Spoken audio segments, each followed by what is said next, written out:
See Drunks as well, ex-Battlefield 4 pro player for Fnatic. He was a bit of a monster in his time, so he could have some fun here. But we'll see how much he's been able to put into this, because we are into it.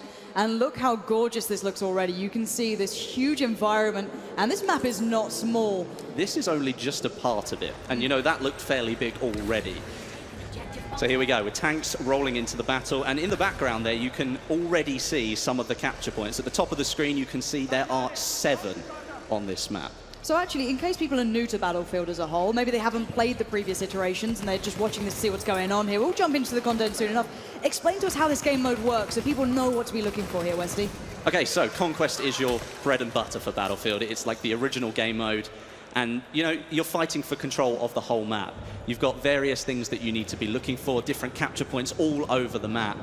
And here already, as you can see, we are on board with Level Cap, and something that I think he's been doing quite a lot recently is playing with the Flame Trooper. Now, unfortunately, it switched away, but hopefully we can go back to that in a minute. Yeah, we can definitely check that out. The horses are out now. We're going to have 3 games of this, so don't worry. We'll get to break down this content for you. Yep, and maybe all that Johnny Cash has inspired the Ring of Fire. You know what I mean? It all comes out now. We're going to see it going on. But yeah, this is the horse gameplay that we were looking for. Again, though, you're not going to get away with it. You can't just charge at 2 people and hope for the best. You will be taken down. It looked like the horse may have survived that, but the rider certainly didn't. Well, yeah, that's an interesting point, actually. It's the horse is very similar to other sort of open vehicles where you can die, but your vehicle, or horse in this case, may survive, because the horse has a higher health level than you do. So let's take ourselves through this map as well. What have we seen so far? It looks as though we've got kind of an... Nice takedown. What we're looking at so far is some sick sniping. All right, but coming back to the point, it looks like we've got a nice little area for what may be more infantry-based battling, and then you've got this huge landscape as well. There's quite a lot going on here.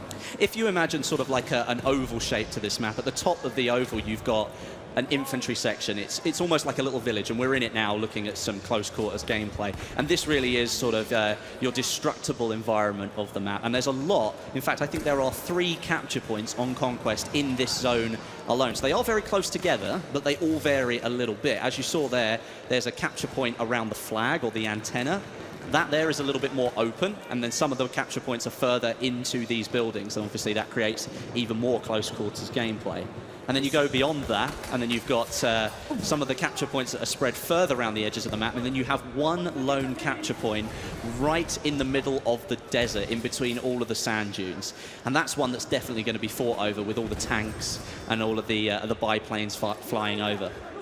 And I'm loving the diversity of weaponry we're seeing so far. Already, you've seen the shotgun coming through, clearing out that close range where in that infantry sort of area where they really flourish, you get to punish. And it looks like we're on board with Sinai. This is not prop hunt, I can tell you that right now. So you've got to get into the battlefield and do some work. So he's going to be going for it, going with the charge here, but you can see the punish come out from the others. Already set up very well. There's gorgeous rifles. Going to nick the horse and go for a ride. Why not? Go for it. It's up for grabs. You may as well take it if you can. Unfortunately, he didn't manage to get away there, but you know, that was a valiant effort. I think he deserves some credit there. Always going for the anti-tank line on the horse. That was an interesting way to try and take that one down. And so far, the horses look really good here. They look like they work with the map. They don't seem to be clunky or just out of place. They seem to be really having a purpose. However, the riders, on the other hand, are being punished. The plane crashes. This environment is absolutely beautiful. As you can see, as we take ourselves through this one, the teams are battling out hard. And actually, Westy, this is pretty close so far. It is very close, actually. Obviously, the Ottoman Empire up there on the right have taken a 5-point lead or so. And actually, we'll talk about the point system here, because that goes back to the Conquest game mode. It's slightly changed in Battlefield 1. There's no ticket bleed anymore. You might remember in previous games, if you killed a player, the score would change. Yep. And the way that the scoring has changed as well. It no longer counts down to 0, it counts up to a top value. And to remove the ticket bleed puts further emphasis on all of those capture points. You have to capture the flags in order to gain points for your team. And I think that's such an intrinsic thing with Battlefield, though. You play for the team, you play for the objective. You can't just win on your own. You have to be as one, and focusing on taking those points down is part of the plan, and taking yourself towards the caps here. And actually, let's talk through that there, because we saw the bayonet charge coming out. Now, I know some people know this, some don't. Again, you know, new viewers coming through may not realize that maybe that's not always the best idea to take yourself further into it, because maybe sprinting works out better. Can you take us through a little bit of that mechanic? Because I know you know about it. Yes, I do. So the bayonet charge mechanic, obviously it's intended to take down a player. You charge straight into them with a very sharp object. The pointy. but it can be used in another way. And a lot of people have started using it to very quickly get themselves out of a sticky situation. Maybe they're caught in a crossfire, they don't want to be there, or there's a player in front of them, they're not ready to go. They turn around and they bayonet charge out of the way because you sprint so much faster. However, though, after that sprint, you can only walk, because obviously you've just gone for a fairly serious sprint. And you can't sprint normally after that point, and that can sometimes leave you very vulnerable.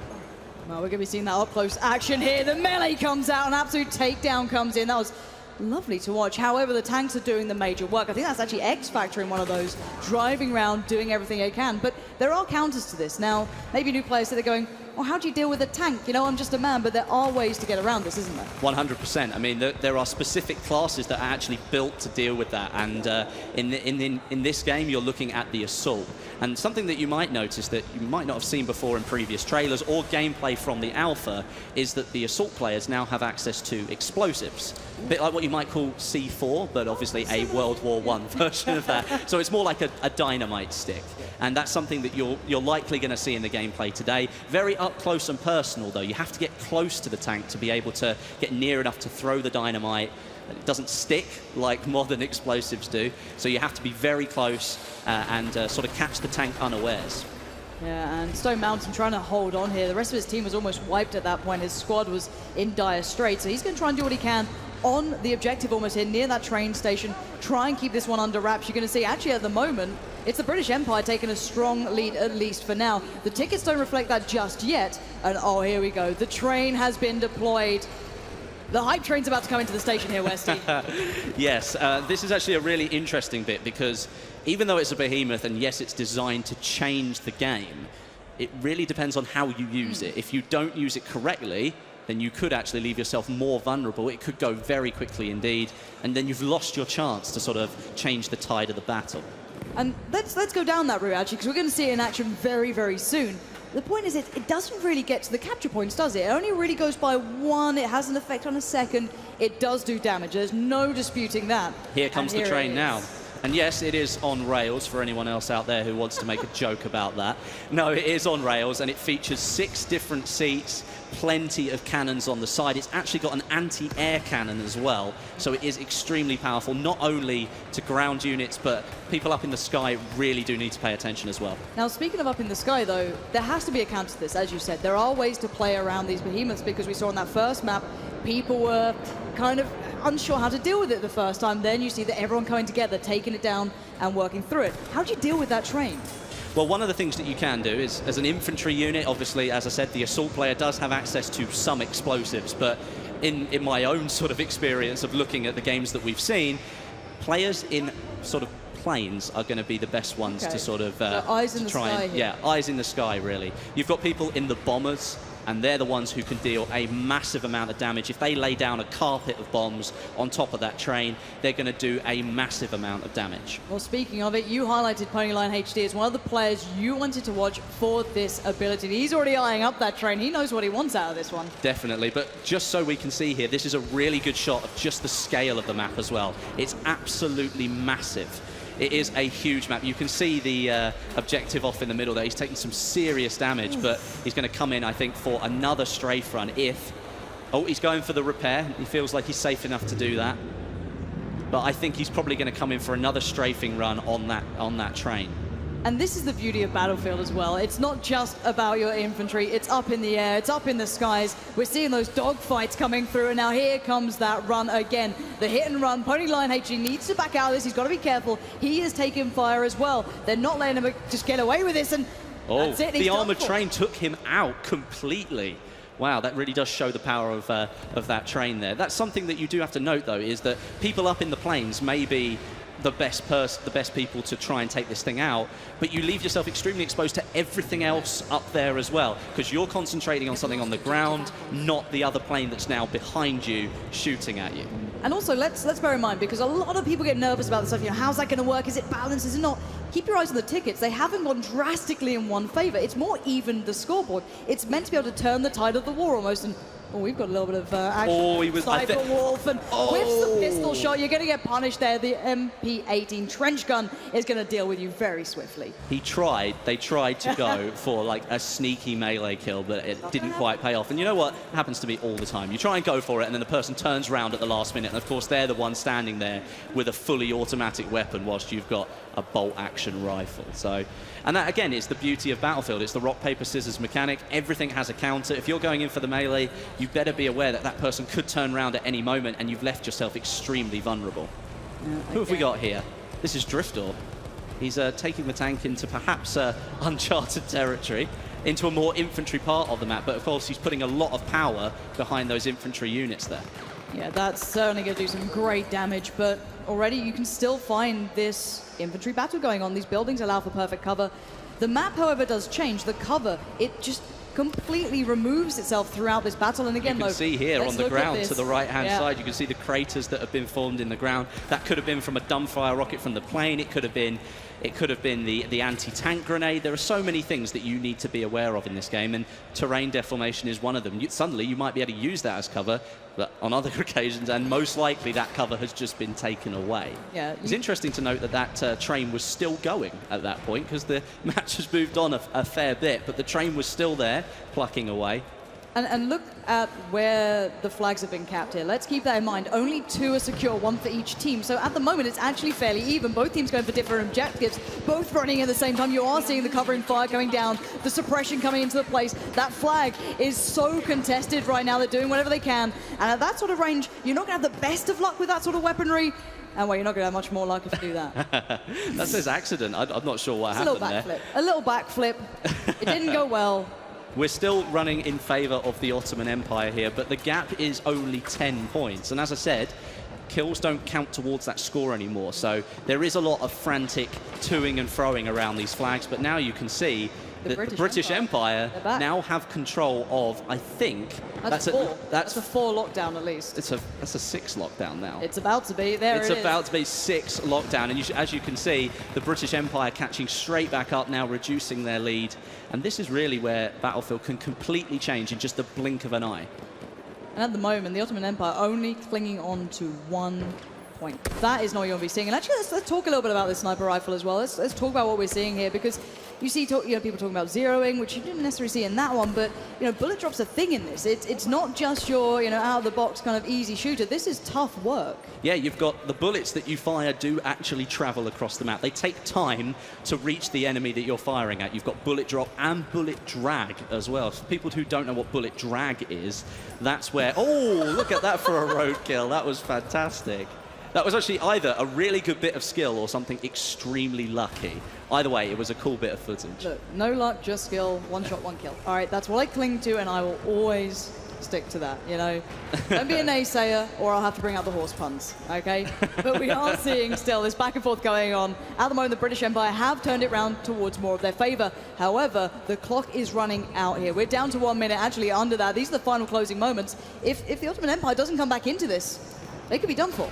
Well, looking at it now, I'd find it extremely unlikely if the Ottoman Empire really managed to pull anything back at this stage. Only 45 seconds to go. They have taken back a couple of points, but they appear to be losing them just as quickly as they're taking them. Perhaps the players on the map, their distribution isn't great at the end of the round. Maybe they're just frantically trying to capture whatever they can. And that's part of Battlefield. It forces you to change what you're doing. Suddenly you've got to focus on something different. I mean, there are 64 players playing here, so there's always something different that's going to happen. All right. And Azel, what have you got here? He's capturing, at least. Yeah, he is capturing. He's actually doing some damage. He's trying to take out the... trying to take out one of the planes, but we are coming very close to the end of the round now, just 10 seconds to go. And that's a nice way to finish the round, I think. A good overview of the map and our first round of Battlefield 1 on the desert. There it is, ladies and gents. What a way to close it out. A brilliant first impression here of this gameplay on this new environment that we hadn't really seen tested out yet. Do you know what? That was an extremely high score considering the time of the round. It really was. That was a really good score for them to go for. Shall we recap what we've just seen? Let's take it down, because we saw a lot. And as said, there is a couple more rounds coming. That's not it. We have more. We're not going to treat you like that. Let's talk that one through, because we got to see the train coming into play. We've seen the aerial side of things. We've seen this new map, the environment. What really stood out to you out of all of that? I think when you mentioned the train, I think what stood out for me is it is a behemoth and it's supposed to change the tide of the battle, but it was gone and very quickly. We didn't see it a huge amount. It maybe sort of more played like a stealthy role. Maybe it was just taking out tanks and other things. We didn't see a massive battle going on around it. Yeah. And it can sometimes be a little bit of a honeypot where everyone sort of just goes for it. But in that case, either they were just sort of playing the stealthy role and sort of keeping themselves to themselves and taking out who they needed to. But we didn't see a huge amount of it. And actually, something that we didn't see at all was the Sandstorm, and I'm looking forward to seeing that soon. Did you just say Sandstorm around Twitch chat or any other service? Because you're about to get some Darude spam, let's be very honest I think here. we are. If it does happen, we accept our fate, and we're going to go with it. But yeah, we can actually talk about the Sandstorm when it happens, because there's actually a lot of different mechanics around it, because everyone who played that first map that came out through Battlefield 1 already got to see the changing environments, how the vision changed, how even sniper mechanics changed, how you wouldn't be able to see that little glistening light in the distance because of certain aspects of weather. So again, so many small pieces changed in this game. Who knows what we're going to see with that Sandstorm? It's more dynamic than I think Battlefield's ever been before, and we were talking about the destruction, you've got the weather in there, all those different weapons that can do so many different things. And, you know, that's really, really quite exciting. Well, speaking of quite exciting, I said it wasn't over yet. We've got just a little more time to watch a little bit more Battlefield. We've got another round coming up right about now. So guys, you're not going anywhere. You're going to be watching this one again, see what we've got coming out here. Will they be able to counter the train so readily, or will it have more of an impact? We're going to find out any second. The teams are getting themselves ready and locked into place. What are you going to be looking out for this time? I think I'd like to see maybe a little bit more action around some of the bolt action rifles, because I think in this map specifically, because it's so large, you really can take advantage of those sniper rifles in the right situation. Now, anyone who knows me knows I'm a ridiculous fan of things like bolt action rifles, or anything along those aspects. I love seeing that sort of gameplay, because I'm more an infantry person. You know, everyone in Battlefield seems to have their own type of how I like to play it. For me, I'm all about that life. And seeing already how they're kind of working in that nice little element that's just below that plane right there is so mounted, just taking the scenic route over the top. It just excites me incredibly. There's so many ways to play this game, and at the moment we're going to find out exactly how these guys approach it. Already though, G&A going to their, you know, different sides. So the Ottoman Empire finds one, and the British Empire finds the other. But it's all about those middle points. How do they approach it? How do they get themselves into it? How do they cap those flags? Yeah, and I mean, like, looking at what we've got going on up in the sky, you might think that they don't really get themselves in the battle. But if they're going for a strafing run on some of those objectives that are in the town there, maybe they get some destruction going on, they destroy a house, that gets rid of the cover. Maybe that sort of makes an inroad for their own team. So sometimes it might look like they're not doing much up there to help the people on the ground, but invariably they're doing some sort of damage that will have an effect on you at some point. It looks like we're all running in to the infantry area here, and definitely taking good advantage of it, because from what we're looking at, it is a very well-designed section of the map, and looking at it, it is rather beautiful, isn't it? Yeah, I absolutely love this. They're all going in for C. That's the point at the moment. That's the heavily contested area. You can see the madness going down in this village area. You've got the sniper up on the roofs. You've got the assault classes running around the bottom. But there is that definitely they're utilizing, even words are hard, on those rock edges. You can really play around them and build off the back of it. And really, the terrain allows you so many more options. You don't want to be, you know, highlighting yourself over the skylines. You want to be running just in front of the defilade almost. This changes so many aspects here, but let's see how these initial kind of back and forths have gone down. Oh, we were just about, we've seen there. Have we got a flamethrower? I think we might have a flamethrower there. We've got to find who's that on, hopefully. We need to try and get some footage of that, especially not only the flamethrower, but we do have the sentry, which is the walking tank, as it's the dad's strength. Right. And we've got the tank hunter as well, which actually is on a point of the map that we haven't seen a huge amount of. The tank hunter on Sinai Desert is it's hidden away right in the middle of the desert underneath some cover, and you can pick up the anti-tank rifle there. You do have to go a long way to get it. So it is a commitment. Yeah, definitely a commitment, but you might, with an anti-tank rifle, it's almost a big, massive sniper rifle with armor-piercing rounds in it. You're going to be firing from perhaps a much further distance, so maybe you can use some of that cover that's out there, those big sand dunes, to really sort of disguise the fact that you're running around with an anti-tank rifle. You know, if any of these players have their heads off, you're going to make them all go and look for that now. I hope you're happy with yourself. You've encouraged these guys to go wander into the desert They're going to be in trouble. Hopefully no Sandstorm happens. But back into the action, that is going to be an incredible factor if it comes in. That's actually one of the classes I've not seen yet, so I'm looking forward to that. Yeah, and I think like from what we have seen of it, it's only been very brief. I mean, I did get a small chance to have a look at it, and it is a rather dauntingly sized rifle. And it can only be fired in prone. Everything. How you use it, and you have to prone with it, right? You can only use it in prone or if you prop it up against cover. You can't just be running with this thing and then fire it. It's got so much recoil to it that DICE have designed it so you can only fire it essentially with the bipod deployed. And that's the thing that most people wanted to see is how do they kind of balance into this game? How do they work around that? And oh my word, that horse was ambitious trying to take on a tank. Surely that's not going to go well, and it didn't in the end. The tank's still rolling. He's still happy chugging along. I don't think he even realized what happened then. No, I mean, in many respects, like the horse is what it maybe tried to do there. It was something that I was talking to one of the developers about, is that the horses have like I don't like calling it feelings because it's a video game, but horses do have certain tendencies, and they are in the middle of a war, and they are sort of maybe a little bit jumpy, and they can actually sort of jump over cover if you approach it. So let's say maybe coming up to a small wall or barbed wire or something like that. As long as it's not too tall, the horse will actually attempt to jump over it for you. And one thing I'll say, actually, and I'm a big fan of this, is how good it looks when they do this. And we actually can come to a moment here that we're seeing is this kind of mantling almost, but this really quite high mantling. They're pulling themselves over this, and it comes back to this again, though. The animation looks so smooth when they do this in Battlefield 1. It feels like they're actually working with the environment rather than working around it. It doesn't feel like the environment is against you. Which is maybe something that a lot of people thought some of the older titles, where you walk up to a wall that's taller than you and you think, oh, I can get over that. And you couldn't. You just run up to it and sort of walk backwards and forwards, and then somebody shoots you in the back because you're not paying attention. But now in Battlefield 1, you can vault right up over that, pull yourself up and over. Obviously, you do slow down, but you will get over that cover, and that creates like a new layer of gameplay. Suddenly, that solid wall in front of you is no longer the cover that you thought it was. And look at this beautiful gameplay. That's actually Anderzel coming out with this, so really nice work with that assault class. Just running around, he's got a great opportunity. Drunks gets absolutely wrecked, and I love seeing that. Nice try, Drunks. I see why you're not in Fnatic anymore. Yeah, he is the ex-professional. He's no longer a professional. That's actually quite harsh. Never mind. Hey, I'm allowed to do that, all right. You know, you got to abuse him a little bit. But actually, let's talk about Conquest as well and how this game mode works, and maybe some features that people don't really realize. You saw it then when the point was being contested that when they were on the capture point, it wasn't all red. There was a piece of blue, actually, in that sort of piece above whichever point you're capturing. What does it actually display, just for people who don't know? Well, if we might see it a little bit more in the gameplay as we move forward, but it sort of appears above the capture point on the center of your screen, and it's almost like a little dial, and it goes one way or the other. And if the dial is sort of one color than the other, obviously you're friendly, you're blue. So if the dial is more blue, that means that there are more of your players on that capture point. If it's more red than it is blue, then there are more enemies on that capture point.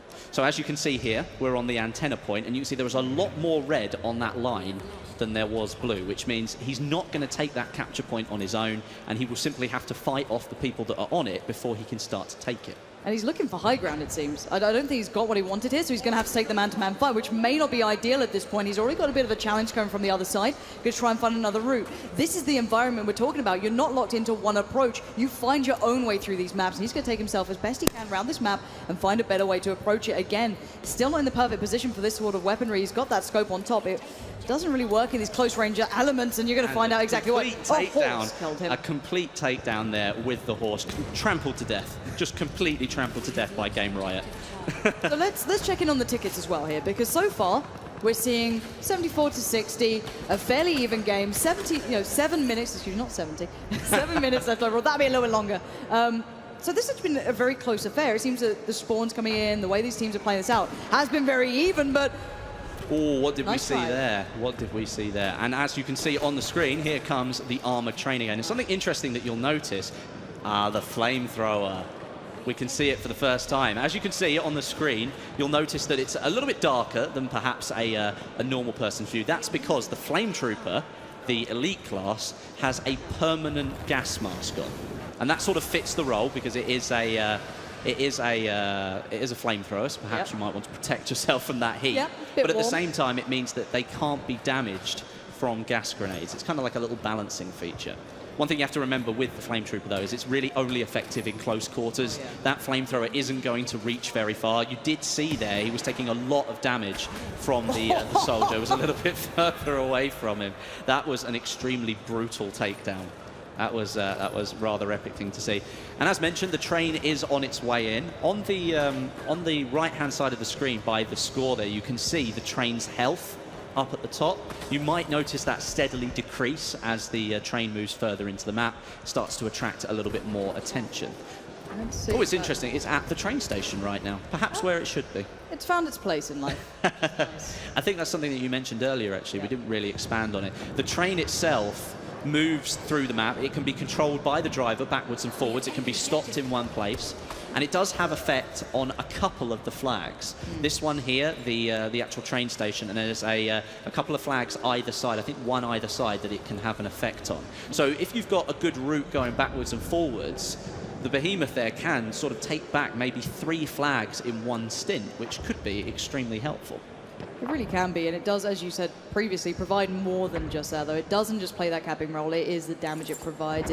It draws people in. I don't know what it is about it. It's like a black hole, and everyone just kind of piles towards it, which may be good for them or not, we'll find out. But already, the points are becoming more even. It is serving its purpose, and I know a lot of people were nervous about its in-play. How is it going to work? Does it, how's it going to go down? Actually, so far in this playtest, at least, what we're seeing from these guys, it is actually turning it around. When you have that big deficit on your side, you can pull back in, and oh, that's absolutely brutal. That was a takedown and a half. He didn't expect it because he turned around to see the bayonet going straight through his chest. That was a rather interesting, just a good overlook here, actually, of the map. So you can see the scale of it. It is absolutely massive. Really love that spawn-in animation, though. You swoop down onto the map. It's really cool. And even here you can see the scale. Look how far away from all the objectives he is. He's got quite a lot of running to do before he'll reach some of those objectives out there. And it's so deadly just walking across that really open environment. You will get punished if you do. You've got to find ways to find cover or maybe utilize those horses. As Lars kind of brought into the conversation, they do have some fair speed on them. Those things aren't slow. They can surely pull yourself into the battle, so maybe look at those to pull yourself in towards maybe a more infantry style or sit back with the sniper. 100%. I mean, the train here, actually, is going down rather quick. We haven't seen a huge amount of gameplay of it, which is a little bit unfortunate because, again, it's gone down very quickly. But what you can see is the British Empire have got control of about 4 of these flags, which is sort of put them behind a little bit because the Ottoman Empire came back into the lead there, but it's almost neck and neck. Oh no. 100 points each. That was a rather epic little crash right there. He can pretend he meant it by going to the B point. That's it. He'll just be like, that was tactical actually, guys. He was Do just not parking worry. it. He was just parking it. And actually the thing we were saying was that open terrain you had to traverse being such an issue. Actually, now that the train's been dealt with, you can see the plumes of smoke covering the battlefield. You can use that as cover. Yeah, suddenly that becomes like a barrier to the desert that's out there. There's like a strip of this smoke that's going along, and although it doesn't look like a good amount of cover, if there are enemies on the desert side of it, further out to the left-hand side of the screen there, they're not going to see you on the other side of that train, which is an interesting thing to think about, especially because the train station itself, you can see there, has got quite a lot of the original parts of it destroyed. So although it's not exactly the same location. What is that in the distance? Is this what I think I'm seeing? That looks like a sandstorm. That looks terrifying. The train is scary, okay? As a gamer, that scares the life out of me. But oh my word, this is enveloping the whole map. It's just rolling in from the distance. Players are going to have to pull themselves into closer range here. Surely they can't play in this. Because look, you can start to see the effect already. With 3 minutes of the game to go, with the score being tied, how is this going to play out? It could be really, really interesting. Yeah, this changes the whole aspect of the game. This is the beauty of Battlefield to me, that you just get to see this incredible environment change in the blink of an eye. Now, speaking of blink of an eye, you're going to be blinking for a while. You can barely see in front of your own hand. That's incredible. This is going to be much better to be playing in this close range. You might have to switch away from those snipers, play towards more the assault or something else, because that is impossible almost to see, and the spam's coming out. All right, the memes is, thank you for the memes. But you can see the effect it's having.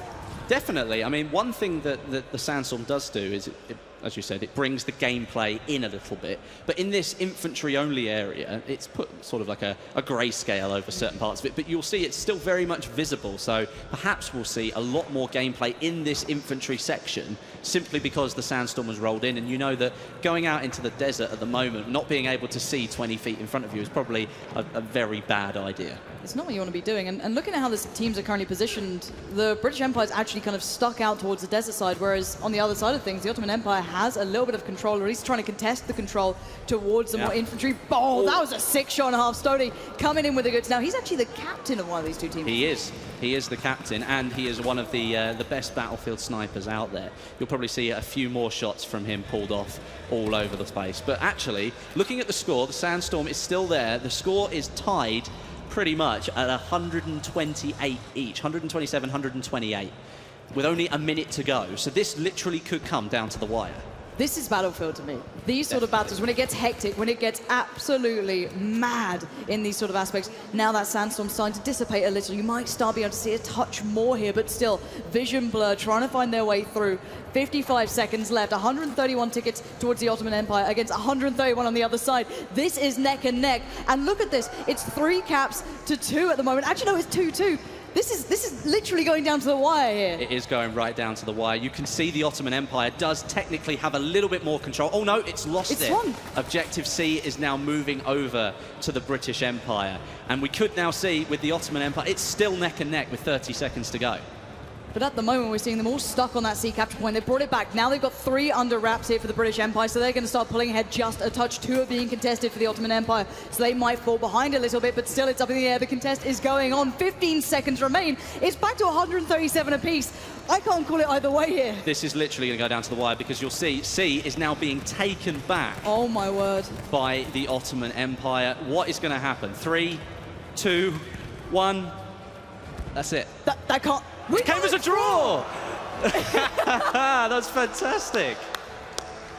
Do you know what? That deserves a round of applause. We got Darude, we got Sandstorms, and we got a draw. They're rarities in this game. Do you know how many times? That's amazing. You must practice these things all the time. You never expect a draw to be the final result on the second round. That means coming into the final round, it's got to be a win for the Ottoman Empire because the British Empire won the first round.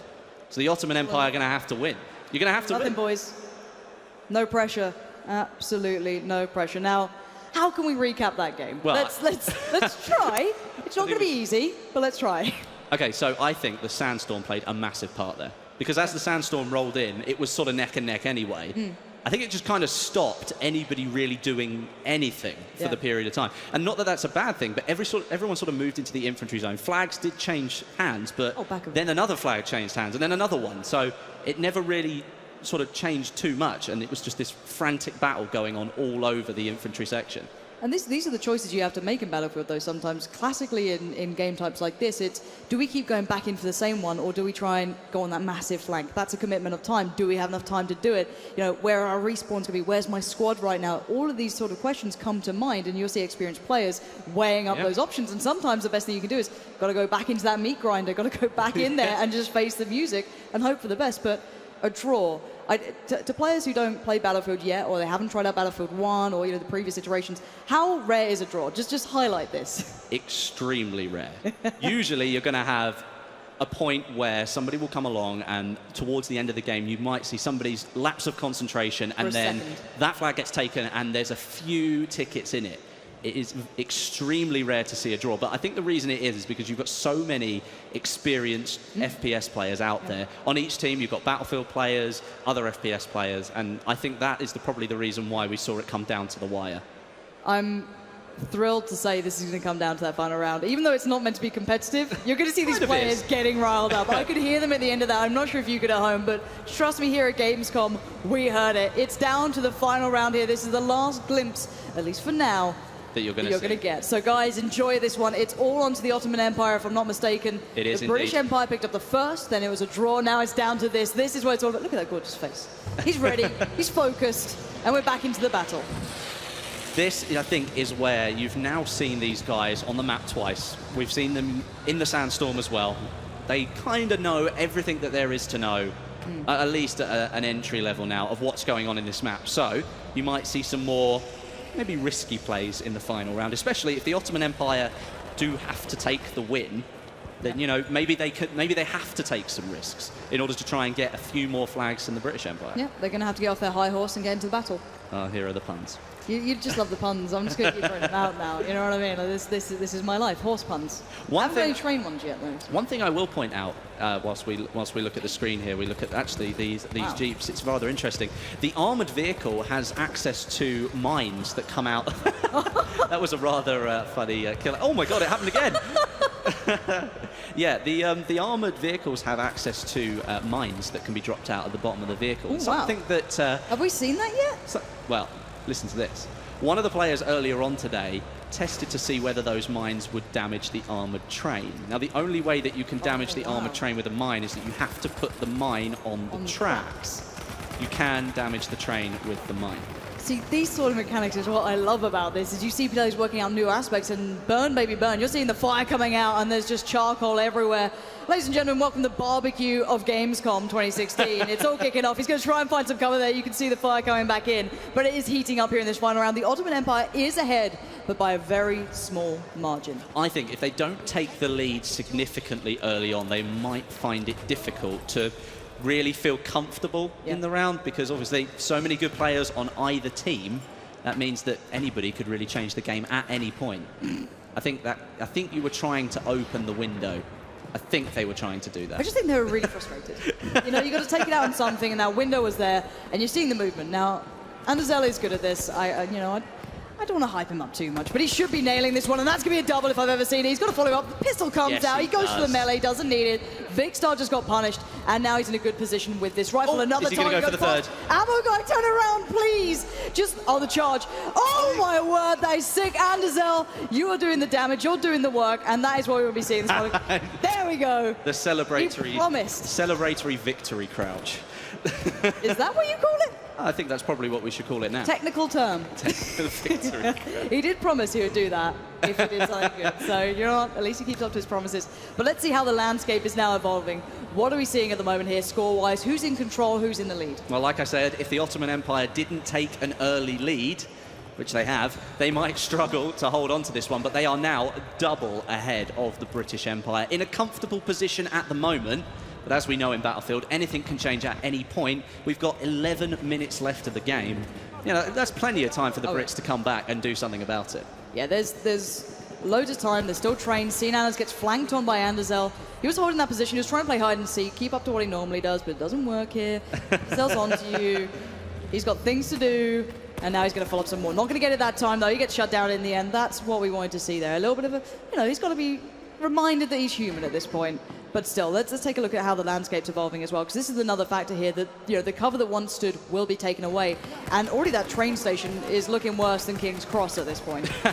You can see those two empty carriages there. They are obviously intact and full at the start of the round. They don't provide a huge amount of cover, but, they still stand as structures. And you see somebody using it as cover right there. At the start of the round, they would have been, more beneficial to use. But now, it's like sort of looking through a fishing net. You can see straight through it. Oh, that horse isn't going to be in a good way. Oh. Lovely covering fire. Let's see if the sniper can do anything. Trying to do the lead here on the sniper with the travel time. But look at the serpentine from the other player. They're going to see those bullets, the tracer fire coming in. They're serpentining like a madman. He was using some of that smoke as cover as well. Not sure he knew that, but the sniper couldn't see through it. He's just a genius. Next like, if level I run gamer. over here, he'll never know. But no, and that's something I think that as you play more of Battlefield, you will start to learn some of these higher level tactics. I mean, I'm not saying Serpentine is a high level tactic, but you know that it's going to make it a lot harder for the sniper with his rifle to hit you, or if you run behind cover, or if you know there's some smoke there and you use that as cover. Well, especially on maps like this, there's things called silhouetting, and it's more classical to maybe even other games, but you do see it in Battlefield on occasion. But here, on this sort of environment, you're going to see that very arid terrain in the background. If you silhouette over the top, if your player, the complete body, shows up against this blue sky, you're going to be a very easy target. You've got to run against those defilades, you've got to use the terrain to your advantage, and you're going to be seeing these guys trying to make a mad dash towards that sea point, try and get back over there, but there is no rest for the wicked. There is not. I mean, we're seeing a lot of action on this map around the infantry zone, and something that we haven't seen, and I don't know, maybe this is just the people that are playing, but we haven't seen a huge amount of footage of the middle of the desert objective, the E point. And that's something that maybe we could get a good look of later. I'm not 100% sure. It would be nice to look at that, just so that you guys at home can have a good overview of the whole map. Yeah, and actually, just in Here case, we go.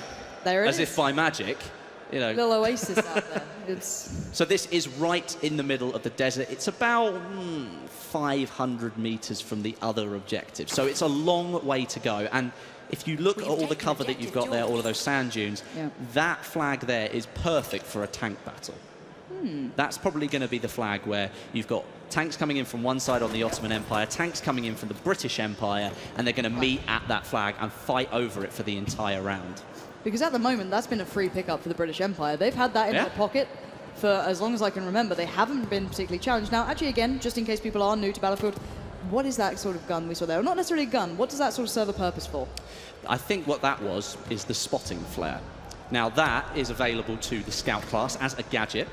And if you pop it up over an objective or anywhere in the map, it will show up the enemy locations on your mini-map. It won't show them up on the screen in front of you, it will show them on the mini-map. And that's obviously a very helpful tool for not only you, but the rest of your teammates who are in that location. And obviously they've then got to go and find that person. They could be on the 3rd story of a building, or they could be on the bottom, you don't know, but you have a general idea where that person might be. All right, so let's check it back with the tickets, how the whole battle is now evolving and going forward and how it's got to this point. The Ottoman Empire is actually in the lead. Yeah, they're in the lead. Not by much. Their lead is not as big as it was. The British Empire have reduced it somewhat, and now the armoured train, I believe, has been given to the British Empire. So the Behemoth is going to the team that are losing currently. They're only 10 tickets behind, which is not a massive amount. But could that armoured train just sort of be the key to push them back into the lead? Well, let's see if it, for one, helps them stabilize having control over the train station as a capture point. That's what I'm looking at, is how much does it feed into it. You can see the train station is going back and forth here. The snipers, though, are looking in their direction. You know that this cover is absolutely vital for Anderzel. He's going to be playing this as best he can. Deals that was when he used a tiny little box to defend himself from a player on a horse. That was absolutely fantastic. That there was a really good piece of use of cover. There we go. Now the horse. See the horse is just there. It's ready for anyone else to take. And you can actually see that on the map itself as well, can't you? It shows up as an icon, so you know where they're available if someone's on them or not. It shows up as, I think it's a little horseshoe, isn't it? It shows up on the mini-map in the bottom left-hand corner. Now, the armoured train, as you can see, is on the right-hand side of your screen up at the top there. You can see it started to take damage already, coming down to about 80% health. It does have a massive amount of health, but like we were saying earlier, those explosives will do quite considerable damage against it.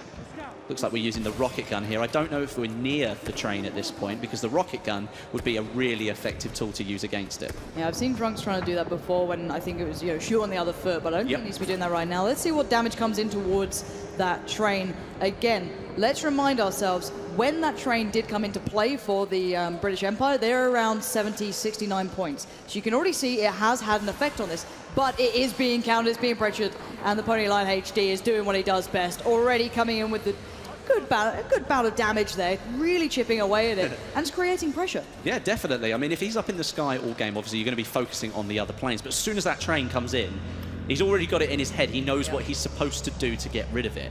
And at the moment, even though they've had the train for about a minute or so, the British Empire haven't really done a huge amount with it yet. Well, they haven't taken the lead. That's the main thing. They've closed the gap. However, the HP is starting to dwindle. It's not looking so healthy here. They're still not getting much done. They have secured the train station point. So it gives you that as a back, a little bit of a back piece, a chest piece in your pocket almost. But if they could maybe go and capture the one all the way down there towards the west, the very deep west, that would be brilliant for them. Maybe follow up towards F. They have options available, but still 9 tickets in the lead here for the Ottoman Empire. They have the advantage, but it looks as though that one is done and done for. The smoke plumes and the train, well, comes off the tracks. Yeah, I mean, that cover's not going to be any help to anybody there. It died in a part of the map that really is just complete open desert.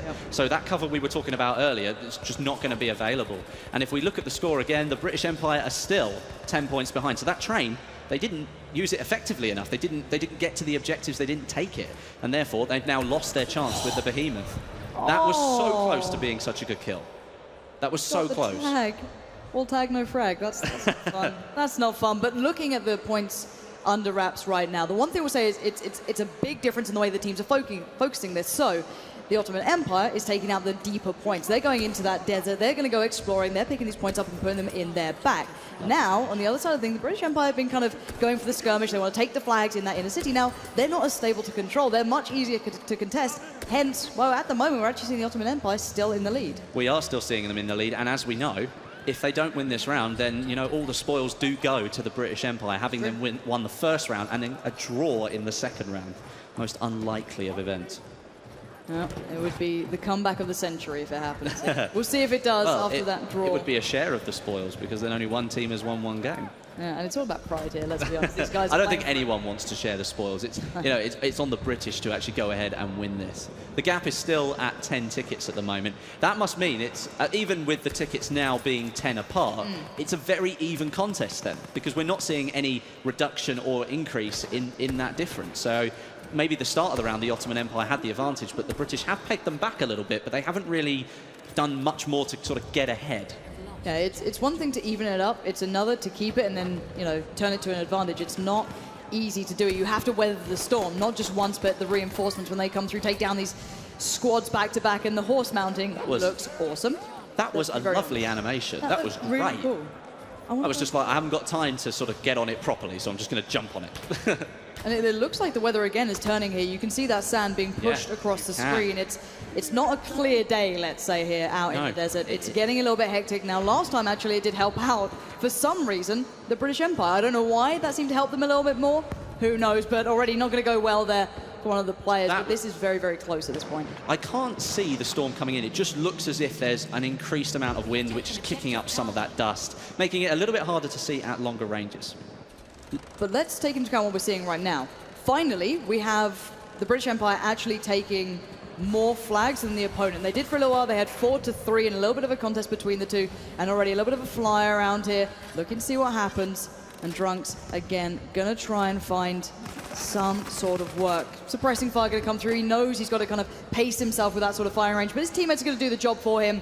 And at the moment, the Ottoman Empire is still in the lead. The British have reduced the ticket difference now to about 8, which means they've made a little bit of progress. But with only, I think that's 1 minute and 48 seconds now, that's still a rather large gap to have. But the British Empire do have control of 5 of the 7 objectives. This could be it. This could be enough. You can see, even in the chat, they're cap flags. They're trying to get these guys, stop taking the needless battles, get on those points, get those flags in our favor, because we need this right now. The kills don't matter like they do before, not to the same extent. They don't affect those tickets like the flags do themselves. That gap is closing. We're down to 4 here. Westy, this is going all the way again.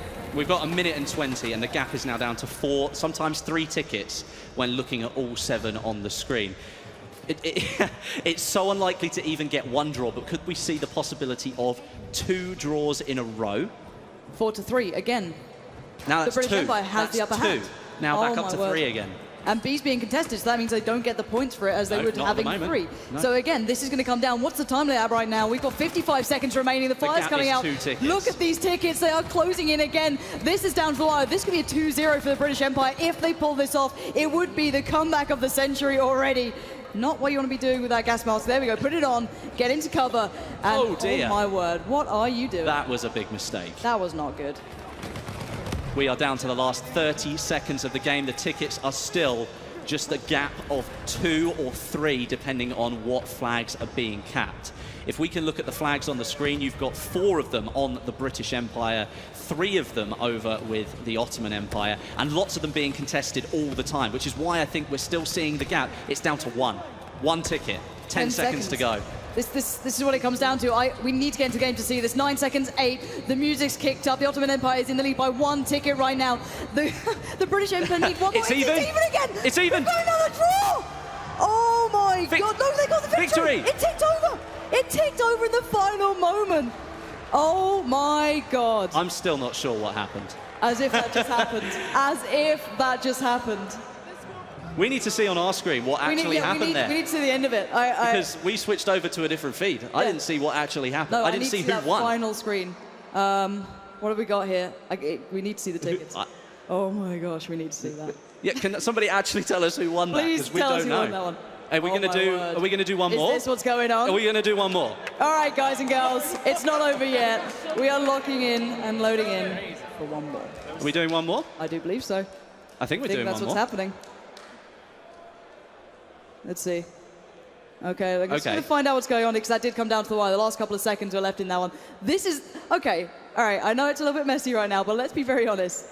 This is how brilliant Battlefield can be in these sort of definitely is. instances. Those When kind it of comes down moments. to neck and neck. I got good news. You know, I like to be the bearer of good news, bad news, it doesn't matter, but this is incredible news. We've got one more round to go. And should we just say this decides it all? Yeah, this definitely decides This is it. No more draws. Please, Otherwise, no more Westie will draws. pick- Please Westie don't will do pick any the more. winner otherwise. We're going to do one more game, and this is not what we had in mind. So, guys, this is a bonus just because of how incredible this gameplay has already been. We're going to be jumping back in as soon as it's ready. I can't stop grinning. This is amazing. I'm gonna repeat what I said during the live stream. Is that to get one draw is rare enough. You know, it's very rare that a teams are so evenly matched that it comes down to that ticket. But to have a situation again in the third round where you're looking at no ticket difference with 2 seconds to go, that doesn't happen every single day on the battlefield. Usually you get a couple of tickets in it, but we've got 2 evenly matched teams. All right, guys and girls, if you've been watching this from the start, this is what Gamescom is about. This is what Battlefield 1 is about. This is the action you have been dying to see all day long. We are going to the decider matchup here. Whoever wins this, whether it be the British Empire, the Ottoman Empire, walks away with a victory. They've been playing tooth and nail to pick up this victory. We've seen 2 draws. That is incredible to even consider.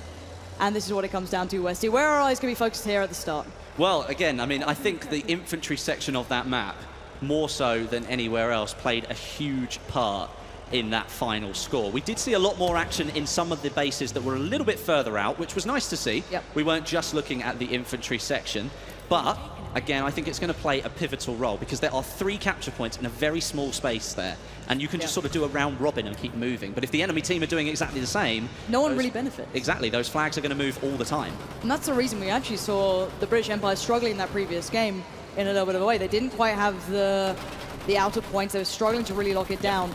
But here we go. Let's take a quick stock as to what's happened. Oh my word, that's a long old dip dive. Gotta pull that. Pull the parachute, please. yeah, Please, don't make me nervous. So it's early days in the round. We're looking But at which points are with which team here? Which points are with which team? Well, let's have a look. I think the Ottoman Empire currently have control of A, B, C, and E, and the British Empire have direct control of D and G and are fighting to take hold of F. So at the moment, the Ottoman Empire are in the lead again, as they were in the last round. But, you know, it's very early days. And at the moment, you're not looking at, like, 2 seconds left to go, frantically fighting for those tickets. And this is the difference, though. Again, you saw players like Ansel having these huge performances. You had, you know, every single player who we've, I guess, highlighted in a way having their moments. But it didn't equate into pulling a massive lead. You've got to play for that objective. And I'm hoping we see more of that here. I want to see these captains make their team work. There was one thing that you might not have noticed because on the right-hand side there, you've got the health meter. As Driftor jumped over that barbed wire, it damaged him. Yeah. So you need to pay attention to that. Just because the barbed wire's there and you think you can jump over it, yes, you can, but it will damage you when you do that. Okay. Looks like he's having a sleep on the railway track there, doesn't he? When that train comes along, that's not going to be. Tracks. Yeah, when that train comes along, that's not going to be a pretty sight, is it? No, it's really. It's not going to be very good at all. So, early dominance coming out for the Ottoman Empire here. They are in a very good position thus far, putting themselves up on, it was almost 5 caps to 2. Well, actually, however, 3 of them are now being contested. Yeah, and that means the British Empire are making some inroads. And that obviously they need to do as much as they can. And I can actually hear, I overheard that on the speaker, X Factor saying, get that cap. These guys, they're obviously playing in the live stream. They're here to show you this brand new map. But for some reason, I can't figure out why this means so much to them. What can I say? We're probably going to see some really good gameplay here. I mean, he's taken out one, he switches to the pistol, he finishes it off. M1911, I think that was a headshot, I'm not 100% sure, but that was a nice play there. That was a nice play. Yeah, it's now just trying to convert these kills into actually getting map dominance, getting control of these points. As said, you know, getting the kills wasn't the issue before. A lot of the players were just playing for that. But that's not just Battlefield. No. Battlefield is more than that here. And as we've said a couple of times, and anybody who missed that in the earlier part of the stream, when you kill players in Conquest, that doesn't count towards the ticket bleed anymore. You need to be focusing on those objectives, and it does come down to the wire. It means that at those end of those games, if you are neck and neck, you're going to have a frantic moment trying to make sure that you've got more flags than the enemy team right at the death. Yeah, absolutely. Again, though, you can see the lockout coming in for the Ottoman Empire. They're actually playing very well as a collective. They've stranded the British Empire towards pretty much that western front, almost the very far out reaches of this map, making them have to traverse that terrain that really isn't conducive to these players walking all that way, and it's a long old rotate to get to this capture point. However, they're going to take that challenge on here. X Factor using the good old the good charge mechanic there, and obviously that means he now can't run. In fact, I think it was Stoder that was doing that. I do apologize, but you're using the tactic to get out of the way of the tank, but then that puts him at a disadvantage because he can't move fast enough once he gets towards the building, and unfortunately that led to his death. Yeah, out of the frying pan into the fire, I believe, is a phrase. That's a very good analogy. Yeah, I'd really enjoy it if the flamethrower dude was on the other side. Then the analogy would have been perfect. Not quite the case. Hopefully someone can just live that dream for me. But we are going to be seeing, again, Ottoman Empire, their early game so far. I'm talking to them like they're some incredible team, like their early game strats are coming through. No, but they are actually playing better as a collective to get those opening rounds down. They isolated the British Empire pretty far out. Now the tides are turning a little bit. It's still pretty close here. However, the train's going to come out soon to play. That's still a factor here. That's in the back pocket. 10 minutes to go. We're looking at a 20-point gap. We've got some really good players out there on the battlefield. But as we've seen all the time in these last two games, the British Empire have a knack for coming back right at the last minute. Now, if they're going to try and perform a similar tactic here, perhaps it's more advisable that they try and go for the win just a little bit earlier. Maybe they look at that clock a minute before they did last time and go, oh, we haven't got much time. We better make sure we take some of those points. Good view of the the engineer mechanic. And look at this lockout so far. There. Yeah, oh wow, the lockdown is near enough complete. That's a full 5 flags, one being contested, so you can consider it maybe 5.5. Yep. And then 1 flag to the British Empire. And this is how you get those big leads building up. This is when you're going to start seeing that train have to be a counterbalance. They need to get a way back into the map. And one of them will be that train station. Getting that as a capture point will be huge for them. That's a good platform to then push back into the village and start working the way back through. Again, it works hand in hand. Once you get one of those points under your belt, you can build off the back of it. However, that's yet to come in. So look at it again. 74 tickets to merely 38, although all of them are being contested. What is going on with the British Empire? They all gone and taken a break. What's going on? It was a nice takedown there. But did he need to do that? He saw 2 players there and went, do you know what? I'll go for the takedown rather than the kill. Maybe it was a rush of adrenaline, like, you know, you're live on Twitch. You need to impress, so it could have been that.